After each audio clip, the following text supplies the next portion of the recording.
saw my brother's picture on the big screen. Really couldn't believe it because I know that's not my brother's character. To his father and I, a lot of things that I did not know about Demetrius and Terry that was going on. I read about them on the news. Everybody moved like brothers, and everybody from different places. Milwaukee, St. Louis, Detroit, Texas, Atlanta, Cali, you know what I'm saying, Florida. We got people from everywhere. Every man plays his own role, and everything starts with the leader. I'm a good leader, so I got good people that follow. You know what I'm saying? It's simple. From there, bro, I see Meech coming to the compound with one guy. From there, 2, 3, 4, 5, hold on. Hey folks, ever heard of Big Meech? Yeah, he's quite the legend on the streets of LA. Picture this. He was once the big shot leader of one of the most feared gangs around. But wait, here's the kicker. When he got locked up, he didn't just sit around twiddling his thumbs. Nah, he turned that prison into a living nightmare for everyone inside. Big Meech gonna knock the teeth out one of who read it on. One punch. Rumor has it, Big Meech ruled the cell block like it was his kingdom. And let me tell you, it wasn't a fun place to be if you weren't in his crew. He had his own set of rules, and if you crossed him, well, here's where it gets juicy. You'd better watch your back. Now imagine being stuck in a place where every day feels like hell on earth. That's what life was like for the inmates under Big Meech's reign. Violence, fear, and chaos were the name of the game, and nobody dared to challenge him. So, buckle up, because in this video, we're diving deep into the story of how LA's most dangerous gang leader turned prison into a living hell for its inmates. It's a wild ride you won't want to miss. All right, picture this. It's the late 1980s in Detroit, Michigan, and two brothers, Demetrius and Terry, known on the streets as Big Meech and Southwest T, were just high schoolers. Demetrius Edward, Big Meech, Flenory Sr., was born in June 21, 1968, in Detroit, Michigan, while his brother Terry Lee, Southwest T. Flenory was born in January 10, 1970, in the same Detroit, Michigan. But these ain't your ordinary kids. They're hustlers, slinging $50 bags of coke left and right. They called themselves the 50 Boys. Fast forward to the year 2000, and these boys ain't playing small no more. They've built an empire, moving kilos of coke states all across the U.S. Yep, you heard me right. Alabama, California, Florida, you name it. These guys were everywhere, running the show with over 500 people under their wing. They were even hanging out with big-time hip-hop stars like Jay-Z, T.I., and Young Jeezy. Demetrius had this idea to start something called BMF Entertainment. It was supposed to be about promoting hip-hop music, but it was also a cover-up for some shady stuff they were doing with coke money. You see, BMF Entertainment wasn't just about music. It was a way for the Flenory brothers to launder all the cash they were making from selling coke. They wanted to make it seem like they were running a legit business, even though they were neck-deep in illegal activities. Things started to heat up when Blue Da Vinci, one of BMF's artists, got nominated for a big award. They were getting noticed, not just in the music scene, but in the streets too. They were popping up in hip-hop DVDs, magazines, you name it. People couldn't get enough of BMF. Then, there was this DVD that came out, showing the inside scoop on BMF. It was like a peek behind the curtain of their whole operation. Everybody was talking about it. DJs were blasting their music, especially this one track called Streets on Lock. It was the talk of the town. But with all this fame came trouble. Mara Shalhoub, a journalist, started digging into BMF's story. She wrote a whole series about them, calling it Hip-Hop's Shadowy Empire. It was like she was pulling back the veil on BMF's secrets. And then there were the cops. They'd been sniffing around BMF for years. They started busting people left and right, seizing drugs and getting informants to spill the beans. It was like a game of cat and mouse, with BMF trying to stay one step ahead of the law. The lead-up to the October 2005 indictments began with a series of large drug seizures and subsequent informant testimonies from BMF members. On October 28, 2003, a 2-year organized crime drug enforcement task force investigation began, coordinated by the DEA's Special Operations Division and codenamed Operation Motor City Mafia. On April 11, 2004, BMF courier and high-level distributor Jabari Hayes was pulled over in Phelps County, Missouri, along I-44 driving a 40-foot motorhome, supposedly for swerving over the fog line. 2 suitcases containing approximately 95 kilograms of coke and 572 grams of marijuana were found in the back of the Range Rover after a K-9 unit alerted to drugs in the vehicle.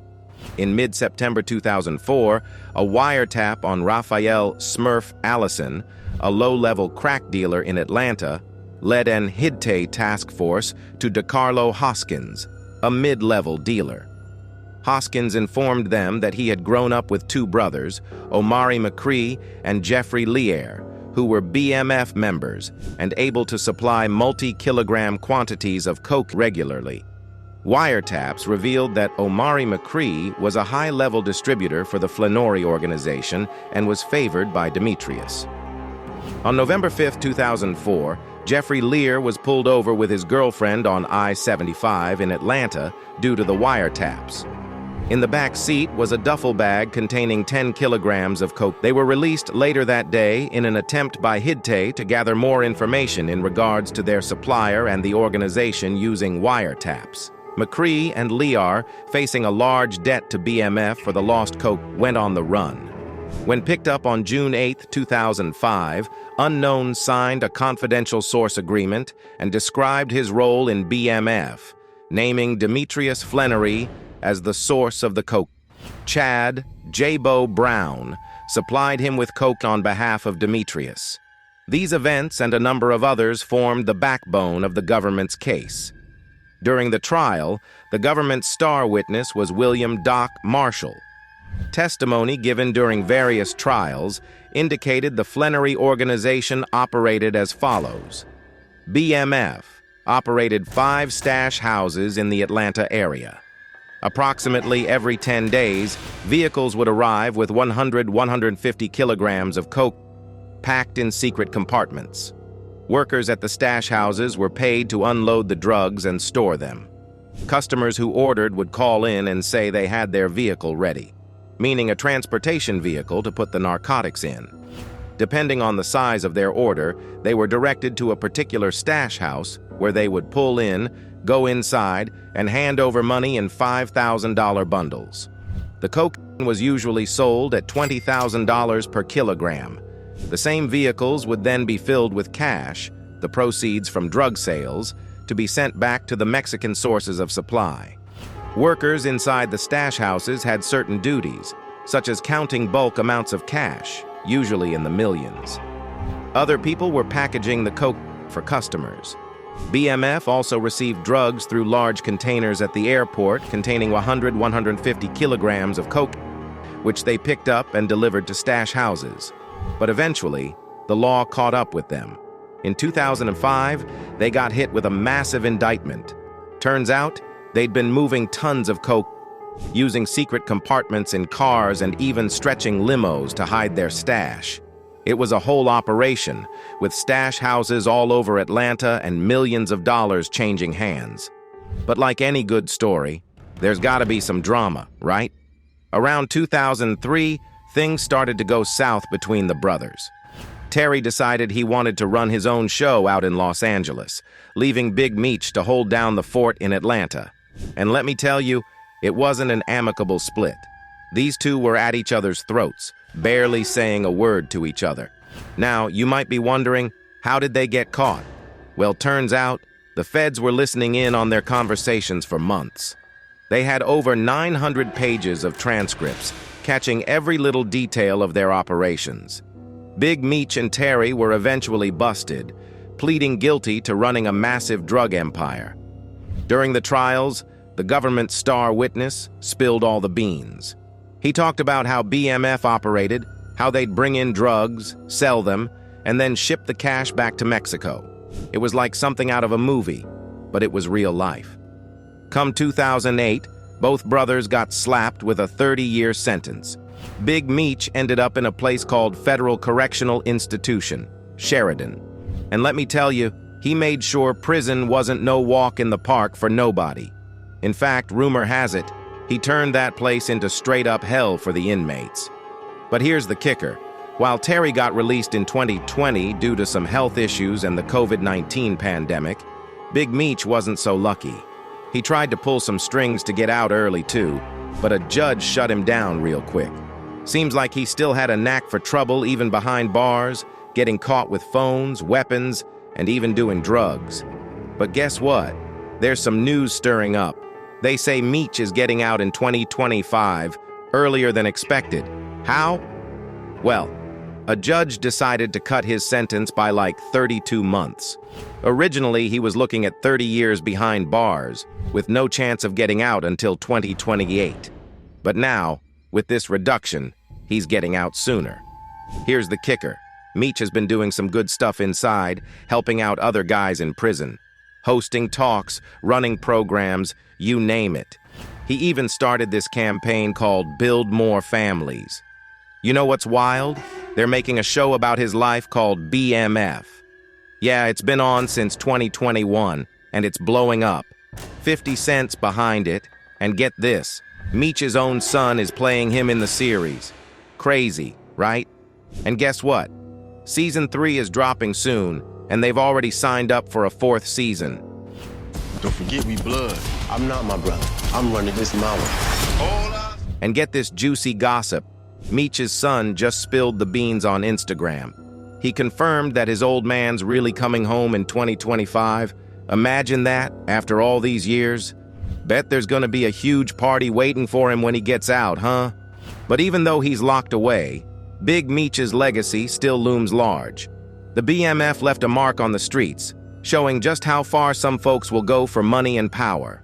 And let me tell you, the lessons from their story are as clear as day. First off, it's a cautionary tale about crime. Sure, the BMF made stacks of cash, but look where it got them, behind bars. It's a reminder that easy money ain't always worth it in the end. Then there's the law enforcement side of things. The feds took down Big Meech and his crew, showing that nobody's above the law, no matter how big they think they are. But maybe the most important lesson is about community impact. See, the BMF might have seemed cool from the outside, but their actions hurt a lot of people. Drugs, violence, you name it. They left a trail of destruction in their wake. It's a wake-up call that flashy lifestyles often come at a cost, and it's usually the community paying the price. So, where does that leave us? Well, it's a reminder to think twice before following in Big Meech's footsteps. Sure, the allure of fast money and fancy cars might seem tempting, but here's where it gets interesting. It rarely ends well. Instead, let's learn from their mistakes and focus on building a better future for ourselves and our communities. That's the real legacy we should be striving for. And that's all for today. Until next time, bye.